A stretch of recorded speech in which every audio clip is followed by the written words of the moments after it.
Hello, today I'm in Subaru Forester. In this video I'll show you how to use voice assistant.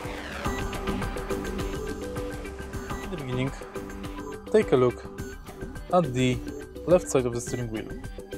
Right here we've got this button. Press it to activate voice assistant, then take a look at the screen display. How may I help you? Browse audiobooks. The connected audio source is busy or not detected. Please try again later. Basically, you press this button and get full list of commands on the screen display. Simply select command and it's done. You can also go to help. Would you like to use this